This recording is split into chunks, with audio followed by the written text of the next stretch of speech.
I love your laughter because I know you've got something to say about this. When I go to schools, I say to them, now, your teacher may tell you what this book means. And of course, all the teachers at the back are looking a little uncomfortable because, of course, they know exactly what the book means. And if she or he does, then you need to know that for the test. So just figure out what it is and use it for the test. But that is not the meaning of the book.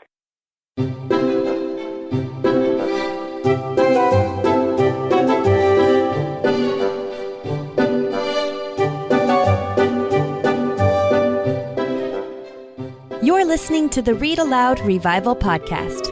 This is the podcast that helps you make meaningful and lasting connections with your kids through books.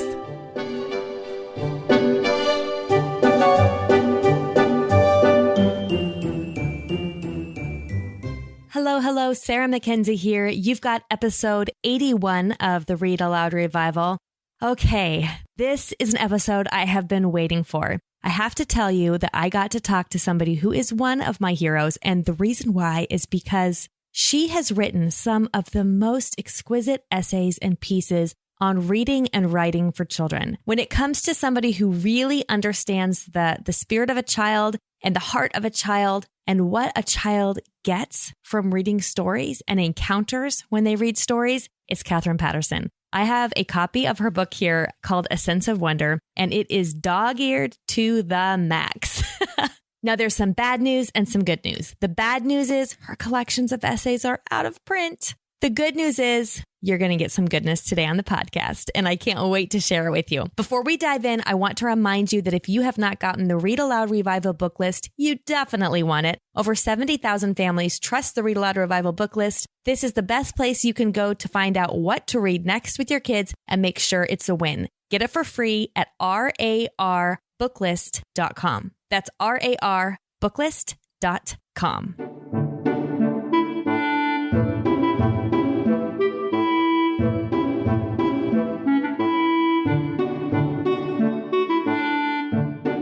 Katherine Paterson is the two-time winner of the National Book Award and the Newbery Medal. She's authored many of the books you are probably familiar with from your own childhood, like Bridge to Terabithia, Jacob Have I Loved, The Great Gilly Hopkins, and others. My favorite works of hers are not actually her books for children. Don't tell her I said that.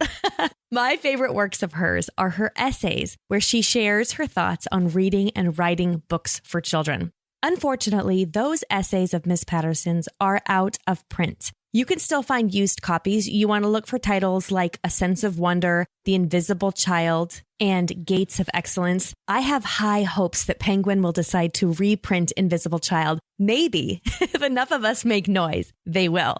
I really think that Katherine Paterson's essays are exquisite. One in particular is a masterpiece. Now, we had a fantastic conversation. I really enjoyed my time with her. But one of the things I kept doing was quoting from one particular chapter in A Sense of Wonder, the one I think is a masterpiece. It's called Yes, But Is It True? You know, when you read a story to your children and then they ask you afterwards, is it true? Well, maybe we should think twice before we tell them, no, the author made this one up. Instead of trying to just parse out my favorite parts of this essay, I got permission from Katherine Paterson to read the chapter in its entirety to you here on the podcast. We're going to kick things off today by me reading that chapter aloud. Then you're going to get to hear my conversation with Katherine Paterson. If you'd like a transcript of this episode, and I have a hunch once you hear this chapter, you're going to want a transcript, go to readaloudrevival.com and look for this episode with Katherine Paterson. It's episode 81. Readaloudrevival.com. Look for episode 81. Okay, you ready?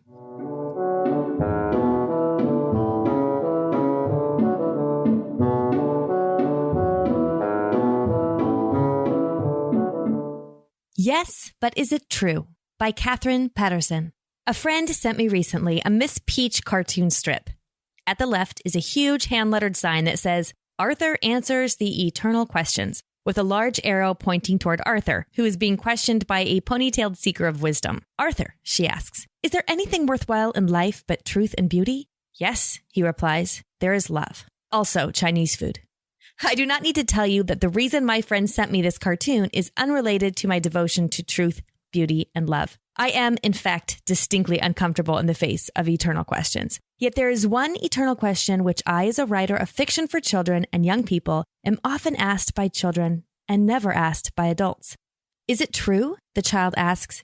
Is your story true? Ha, you say, we adults don't ask that question because we know you write fiction. And fiction is the act of feigning or imagining that which does not exist or is not actual. Ergo, fiction, by definition, is not true.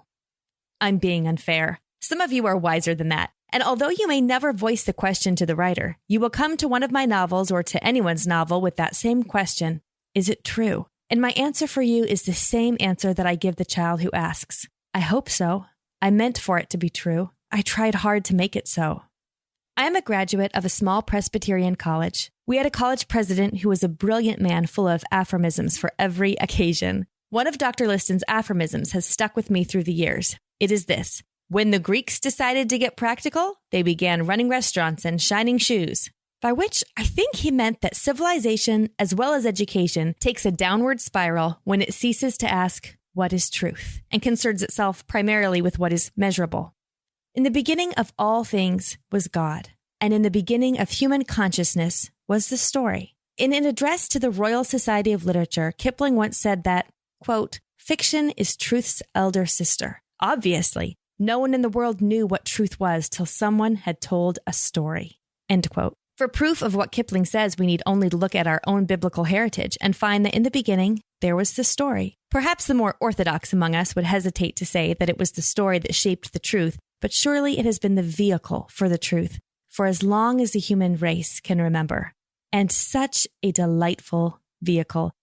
It is almost a truism that the most exciting words in the English language are once upon a time. But for those of you who are suspicious of delight, let me remind you of the practical value of the story. Bruno Bettelheim, in his book, The Uses of Enchantment, advances the idea, which, though not original with him, is one that he as a psychiatrist eloquently champions, that the child who hears fairy tales is able to face the dark and wild side of his or her own nature and to comprehend on an unconscious level the incomprehensible adult world. Moreover, the fairy tale gives the child hope that he will succeed, overcoming the giants within and without, that he will live happily ever after. Bettelheim does not feel that other kinds of stories have the same elemental power as the traditional fairy tale. This is a point I would want to argue, but the inarguable point is that stories will not have any power if they are never heard or read, which brings me back to a concern about education. Why, in places of higher learning, is the reading of fiction considered some kind of aberration? A recent issue of Psychology Today told about a student at Princeton University who finally transferred. He felt he was socially ostracized at Princeton because in his free time, he would read novels. You mustn't embarrass college students, much less college graduates, by asking them what novels they have read in the past year. And yet, for those who are seeking truth, which is nearer the truth? Stone and Church's statistically factual description of the average adolescent girl, or Tolstoy's picture of Natasha at the ball? Fiction allows us to do something that nothing else quite does. It allows us to enter fully into the lives of other human beings. But, you may argue, these are not real people. They are fictitious, merely the figments of one writer's imagination. At this point, the other side of the brain takes over. There is nothing mere about Natasha. We know, with what Walter de la Mare calls the compelling inward ring, that Natasha is true. She is more real to us than the people we live with every day because we have been allowed to eavesdrop on her soul. A great novel is a kind of conversion experience. We come away from it changed. And just as a season with Natasha and Andre and Pierre may make us wiser and more compassionate people, a season with Heathcliff or Jude Foley has the power to shake us at the roots. The fake characters we read about will evaporate like the morning dew, but the real ones, the true ones, will haunt us for the rest of our days. We Christians have done a lot of preaching about sin, much of it incomprehensible, and much of it doing nothing except laying on guilt and despair. Part of this is, I believe, because rational argument rarely convinces sinners and never saves them. But the other part is that everybody talking about hell ain't a been there, to paraphrase the spiritual. Unlike our Lord, we have not been able or willing to descend into hell, so our words of grace seep out bland and bloodless. Perhaps this is why the tax collectors and harlots are closer to the kingdom of heaven than we. But those of us who have followed Frodo on his quest have had a vision of the true darkness. We know that we, like him, would have never gotten up the steep slope of Mount Doom had the faithful Sam not flung us on his back and carried us up, crawling at the last. We know, too, that we would never have parted with the baneful ring of power had not the piteous Gollum torn it from our bleeding finger and, in the effort, fallen screeching into the abyss, clutching his damned treasure and ours. When we read fiction that is true, we do not say, "There, but for the grace of God go I." Rather, "Here I am." For in such writing, we recognize our naked selves with a shudder or a laugh, sometimes, quite wonderfully, with both. Over 20 years ago, a college English professor said something that has bothered me ever since. He wondered aloud if it was possible to describe Christian experience effectively, except by fantasy or science fiction. I've tried to fight this view because I don't write fantasy or science fiction, but he may be right. I say this as one haunted by visions of the great lion Aslan, whose bright goodness never fails to flood my spirit with awe and joy. I was once very much involved with a young man who, when I tried to share with him my love for C.S. Lewis's Chronicles of Narnia, said earnestly that he felt it was wrong of Lewis to distort the Bible in this way. I should have known at that moment that the relationship was doomed. Aslan is not a distortion, but a powerful symbol of the Lion of Judah, which can nourish our spirits as the reasoned arguments of 1,000 books of theology can never do. We can dare face the dark because we've had a shining glimpse of the light. If fiction is true for the reader of it, what about the writer? Is he or she out there laughing at those of us who have become so bewitched by the mere arrangement of words upon a page? I read recently that after Hardy had finished Jude the Obscure, he never wrote another novel. He turned instead to writing poetry, so appalled, we may guess, by the vision of darkness he had created that he dared not go deeper into it himself. So it can be a dangerous business. A friend of mine who writes history books said to me that he thought that the two creatures most to be pitied were the spider and the novelist, their lives hanging by a thread spun out of their own guts. But in some ways, I think writers of fiction are the creatures most to be envied because who else besides the spider is allowed to take that fragile thread and weave it into a pattern? What a gift of grace to be able to take the chaos from within and from it to create some semblance of order. I only know one writer really well, and since she is the one making these observations, I must, before I am through, apply what I have been saying to her. I can't tell you exactly when the story began, somewhere among the catacombs of childhood's fears, but it began to grow in the early months of 1974, along with a tumor, which, after a lifetime of blooming health, invaded my body. The cancer was removed, the prognosis hopeful, but by that time I had heard the bell toll. I could no longer pretend to be immortal. Before either I or my family had had time to recuperate from my illness, our David's closest friend, a winsome, humorous little girl of 8, was struck and killed by lightning. The two events were almost more than we could bear.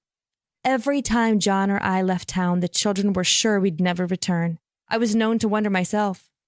David went through all the classical stages of grief and invented a few, including one in which he was sure that God was punishing him by killing off his loved ones, one by one. He had even worked out the order of demise. I was second on the list right after his younger sister. In the middle of all this, I went to one of the regularly monthly meetings at the Children's Book Guild in Washington. By some fluke, I was seated at the head of the table with the guest speaker, who was Anne Durrell, the editor for children's books at Dutton. During the polite amenities at the beginning of the meal, one of my fellow guild members said, "How are the children?" To which, as you all know, the answer is, "Fine." I muffed it. I began to tell really how the children were, which led me and my rather startled dinner mates into the long tale of David's grief. When I finally shut up, the guest of honor said quietly, "I know this sounds just like an editor, but you ought to write that story." I thought I couldn't. The rule is, as you may know, that a writer should wait 15 years before writing about an incident of personal history. It hadn't been 5 months, but I began to try. It became a way of dealing with my inability to comfort my child. After many false starts, I began to write a story in pencil in a used spiral notebook so that if it came to nothing, I could pretend that I'd never been really serious about it. Gradually, I was encouraged by the emergence of 32 smudged pages to transfer from the tentative pencil to the typewriter, and the book moved forward, gathering momentum, only to become absolutely frozen. I found I couldn't let my fictional child die. I wrote around the death. I even cleaned the kitchen, anything to prevent this death from taking place. Finally, I confessed to a close friend of mine what was happening. "I guess I can't go through Lisa's death again," I concluded. She looked me straight in the eye. "I don't think it's Lisa's death you can't face, Katherine. I think it's yours." I went back to my study and closed the door. If it was Lisa's death I couldn't face, that was one thing, but if it was mine, by God, I would face it. I finished the chapter and, within a few weeks, the draft, with cold sweat rolling down my arms. And I did what no professional writer would ever do. I mailed it off to my editor before the sweat had evaporated. I wish for every writer in the world an editor like Virginia Buckley. She did not brush aside that fragile thread spun from my guts. I laughed through the first 2/3, she told me, and cried through the last. So it was all right. She understood, as she always has, what I was trying to do. But a thread is not a story, and in children's novels, we still expect a story with a beginning, a middle, and an end. And this is what Virginia gently prodded me into weaving. I love revisions. Where else in life can spilled milk be transformed into ice cream? We can't go back and revise our lives, but being allowed to go back and revise what we have written comes closest. By now I had some distance from the book. My heart had stopped pounding, my palms were dry, my head cool, my eye cooler. I was far enough away from the facts to see the truth from which they sprang. I was now ready to write fiction. If the early drafts had been conceived in fear and grief, this revision was born in joy. In the mere rearrangement of words upon a page, I had passed through a valley of the shadow and come out singing. In fact, when I sent Virginia the revision, I wrote her that I was sure love was blind, for I had just mailed her a flawless manuscript. My vision, you'll be glad to know, has since been restored. I no longer believe that Bridge to Terabithia is without flaws. But to this day, when a child asks me if it is true, I answer, trying not to tremble too conspicuously, "Oh, I hope so." On 95, just before the Delaware line, there is a road sign I invariably look for. In the 14 years I've traveled that road, this one sign has been the high point of an otherwise monotonous superhighway.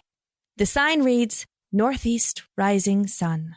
For years, I had a fantasy that I would simply turn off the thruway at that point and drive until I found that Shangri-La, that Brigadoon of Maryland named by an ancient poet, Northeast Rising Sun. Then one day, as I was smiling at my sign, a horrible thought struck. Suppose there was no such place. Suppose there was no village nestled in the eastern hills answering to that wonderful name.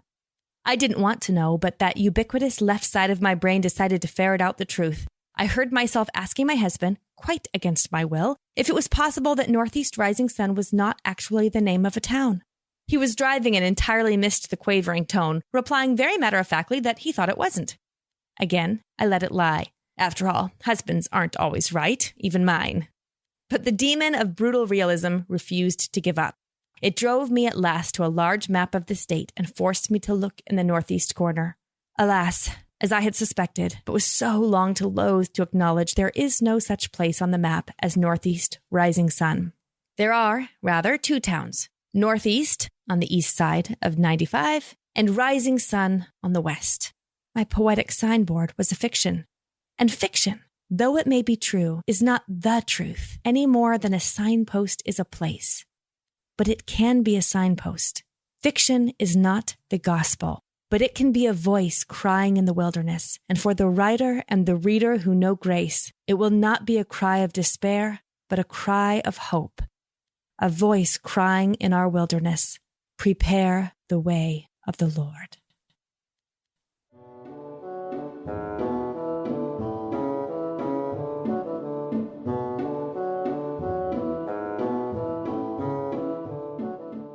Pretty amazing, right? I love that chapter. And I was thrilled that Ms. Paterson agreed to let me read it to you here on the podcast. I hope you enjoyed it as much as I did. Again, you can grab the transcript for that at readaloudrevival.com at episode 81. You'll actually get the transcript for this whole podcast because she wanted to come to the Read Aloud Revival and chat with us. I can't wait to share that conversation with you. So let's get right to that.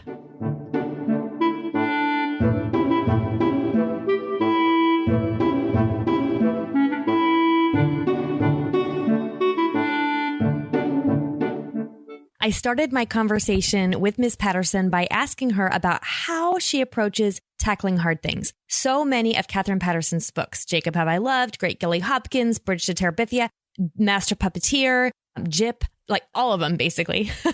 They tackle really deep, hard subjects. She is not afraid of going to where it's heavy. And I asked her about that. This is what she said. Even when I think I'm starting out to write a funny book, which I thought I was starting out to write a funny book when I wrote Gilly Hopkins.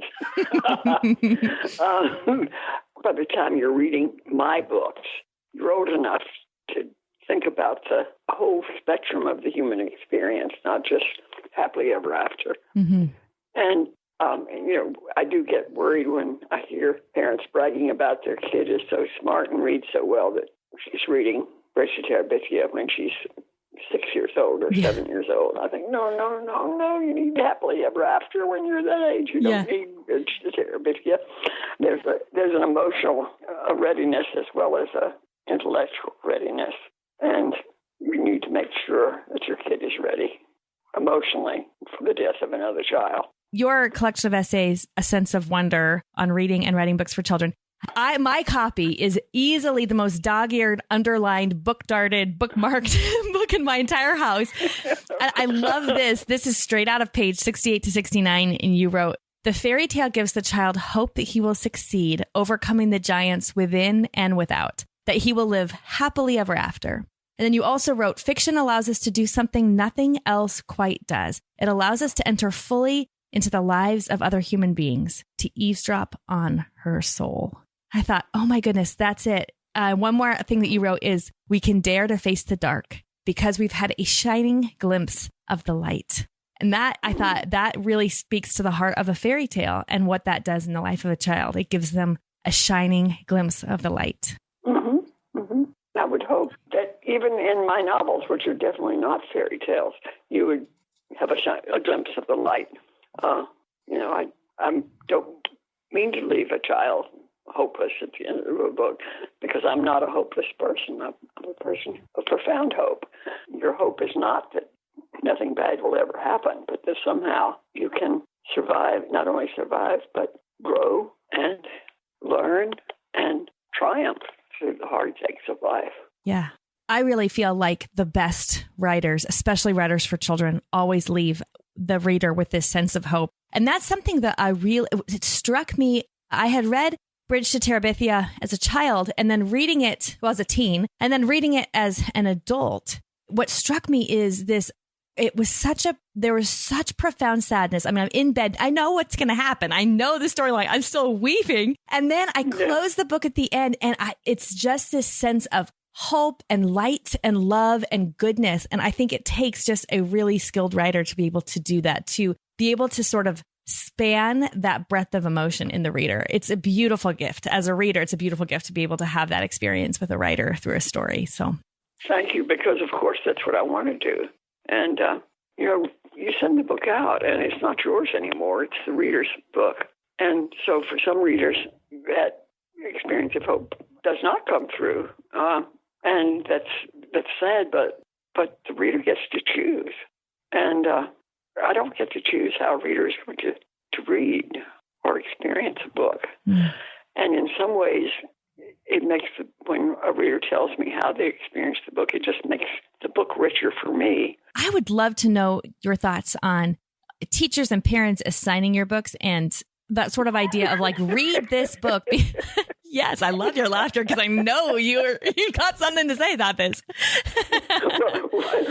when I go to schools, I say to them, now, your teacher may tell you what this book means. And of course, all the teachers at the back are looking a little uncomfortable because, of course, they know exactly what the book means. And if she or he does, then you need to know that for the test. So just figure out what it is and use it for the test. But that is not the meaning of the book. The meaning of the book is the one that you decide it means for you. If it has no meaning for you, that's what it is. If it has quite a different meaning from the teacher, that's the true meaning. I don't know if it was in an interview I watched online, but you had said you were always terrified of talk of people using books. I mean, we actually really, I think, undermine the power of the story when we think we can use a book to improve a person or a child, especially a child, when it's an adult doing this to a child, right? A story is open-ended. The reader gets to decide what the meaning is. Mm-hmm. And you have to let go and trust the reader. And the reader may disappoint you, or the reader may just absolutely astound you. I don't remember where I heard this. I know it was an author who said that writing the book was maybe it was you, in fact. Writing the book is only half of it. The reader brings the other half. Oh, yes, absolutely. I've probably written somewhere, and I probably have it underlined. Homework, so you probably read it already. I tell, when I go to a school, I say, so how many of you all play a musical instrument or sing? And, usually a number of the kids will raise their hands. I said, okay, when your band conductor hands you a piece of music, is that music? Well, of course not. It's just black squiggles on a white page, and it's not music until you sit down, instrument, or you stand there with your voice and turn it into music. And I said, my books are the same. They're just black squiggles on a white page, sandwiched between two covers, jammed on a shelf, gathering dust until you pick it up and bring your life experience and your ability to read and your imagination to the book. Then it becomes a story. I know that some parents and teachers may be a little afraid of handing books to their kids, that they think this child's not a great role model. And for my kids, and one of the things that you've written in your essays is that children don't go to novels looking for role models. You write, they may go for adventure, for escape, for laughter, or for more serious concerns, to understand themselves, to understand others, to rehearse the experiences that someday they may live out in the flesh, but they don't go for role models. When they go to a serious novel, they expect to find truth, and everyone knows that role models are ideals, not realities. They want hope rooted in reality, not wishful thinking. I love that so much, because I think there is something a little dishonest about handing a child a book that we think is going to improve them, like our child's project, right? Please deliver me from books that improve. Well, and the problem there, you see, is you don't trust your readers. I mean, all of us know of books that have profoundly changed us, but it's because we chose to be changed. We have to cooperate with it. And if somebody says, okay, read this book and you'll become a good person, immediately your hackles go up. And it's very hard to love somebody who's judging you and deciding you need this book because you're not good enough. We desperately need to be accepted exactly the way we are. And the only way we can improve is by being assured that we're loved the way we are, and then we want to be worthy of that love. But you don't start working to get the love. You need the love just to get going. Oh, man, isn't that the truth? I have a book coming out in March of 2018 called The Read-Aloud Family, Making Meaningful and Lasting Connections with Your Kids. And in one of the chapters, we talk about the importance of having conversations about books. One of the things I was talking about in the chapter was, look, if you want to just find out if your kid read a book, you can ask them what happened, but you're not going to have a good, meaty discussion, and you're going to rob the story of its power. The best questions about stories are open-ended. So if you're asking a question about a book and you know the right answer to it, that's not really a great question about the book. You're not going to have a good, meaty conversation. Absolutely. You are so wise. That is absolutely the truth. I remember when my son David was in the fourth grade, I was one of the volunteers that led book discussion groups of what they call the Great Book Series. Mm-hmm. And when they were training us, that was exactly what they said. They said, if you know the answer to the question, it's not a real question. You have to ask a question that you don't know the answer to, and then you're engaged in the discussion of the book. Well, it makes you read a book differently, right? I remember reading books differently when I knew I'd have to take a test on it. I read books for trying to sort facts into my head so that I could regurgitate those facts. But when I'm as an adult with a book club, let's say, and I go to discuss a book with my friends, I don't read that same way. I read so much more deeply. I think books have the power then to transform me and my relationships and my understanding of the world and my understanding of, my ability to be kind and empathetic and understand people who are different than I am, because we're not reading for that same question answer type. I belong to a book club, which I find very helpful because I can't remember the book, but we read this book and I really didn't like it. Usually I like the books that have been chosen. And I thought, I just didn't get this. And then a member who hadn't been there for ages started talking about the book. And I thought, oh, I really didn't get this book. And she began talking about it. And then I began to appreciate it in a way that I had not at all when I was reading it, Be Ready for Book Club. And I thought, it helps us to talk about books and to share what we've learned from it. And then, again, that expands our own meaning and our own understanding of the book. When I think about the books that I read as a child for assignments, those are never books that I wanted to, as soon as I was done with, taking the test or writing the book report, I thought, I have to read that again now. I never thought that as a child. You were just thought, thank goodness that's over. But as an adult, when I go to a book club, I remember Talking with a Friend About All the Light We Cannot See by Anthony Doerr. Oh, I love that book. Oh, me too. And after I talked to a friend about it, I thought, okay, wait, I got to go back and read that scene again. Because when she was talking about, the thoughts that she had during a particular scene, I thought, whoa, I missed that. So I went back and read it again. Exactly. And the thought struck me, this is how we should have kids engage with books. If we made it, what would happen if we started treating our kids' reading lives more like our own? They would catch this sort of feverish enthusiasm for books that we have when we're free to engage in them without an expectation of getting a question right or wrong.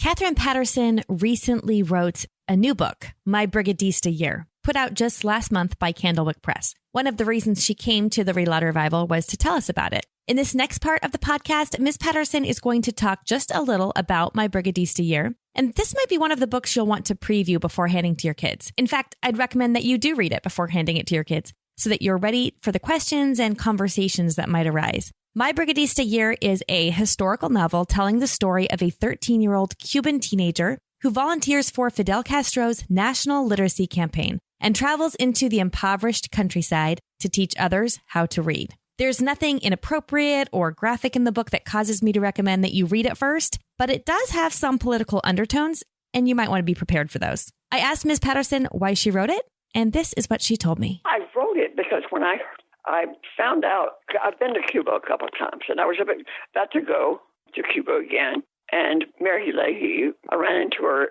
at an event, and I told her I was planning to go to Cuba, and she said, I'm so jealous. I've never been there. I've always wanted to go there. But when I began working with the adult basic education in central Vermont, I really tried to do things that I learned from the Cuban literacy campaign of 1961. I'd never heard of the literacy campaign of 1961. So I thought, well, I'm going to be talking to people who work in literacy all over Central and South America. I should find out about this Cuban literacy campaign. Well, it was astounding. I mean, it's astounding, the story of it. We know bad things about Fidel Castro. We know bad things about Cuba. But don't know that, he had this literacy campaign that in 1 year turned Cuba into a totally literate nation. I was looking at the latest statistics. They vary slightly. Cuba has either 99.7, 99.8, or 99.9 literacy today. We have 84% literacy. Ms. Paterson was so intrigued by this 1961 Cuban literacy campaign that she wrote a book about it, this historical fiction novel, My Brigadista Year. It's available now wherever books are sold.